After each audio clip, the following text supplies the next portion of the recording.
حضرت عبداللہ بن عباس رضی اللہ عنہ روایت فرماتے ہیں کہ ایک مرتبہ نبی کریم صلی اللہ علیہ وسلم چند صحابہ کرام رضی اللہ عنہم کے ساتھ عکاظ کے بازار کی طرف گئے۔ ان دنوں شیاطین کو آسمان کی خبریں لینے سے روک دیا گیا تھا اور ان پر انگارے پھینکے جانے لگے تھے،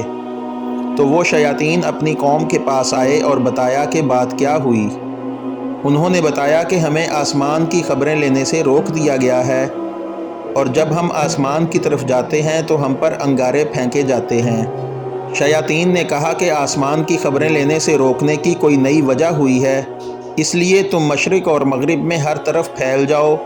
اور اس سبب کو معلوم کرو جو تمہیں آسمان کی خبریں لینے سے روکنے کی وجہ بنا ہے۔ وجہ معلوم کرنے کے لیے نکلے شیاطین تہامہ کی طرف گئے، جہاں نبی کریم صلی اللہ علیہ وسلم عکاظ کے بازار کو جاتے ہوئے مقام نخلہ میں اپنے اصحاب کے ساتھ نماز فجر پڑھ رہے تھے۔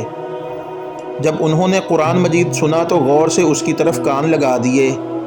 پھر کہا خدا کی قسم یہی ہے جو آسمان کی خبریں سننے سے روکنے کا باعث بنا ہے۔ پھر وہ اپنی قوم کی طرف لوٹے اور کہا، اے قوم کے لوگو، ہم نے حیرت انگیز کلام سنا ہے جو سیدھے راستے کی طرف ہدایت کرتا ہے، اس لیے ہم اس پر ایمان لاتے ہیں اور اپنے رب کے ساتھ کسی کو شریک نہیں ٹھہراتے۔ اس پر نبی کریم صلی اللہ علیہ وسلم پر سورہ جن کی یہ آیت نازل ہوئی، آپ کہیے کہ مجھے وحی کے ذریعہ بتایا گیا ہے، اور آپ صلی اللہ علیہ وسلم پر جنوں کی گفتگو وحی کی گئی تھی۔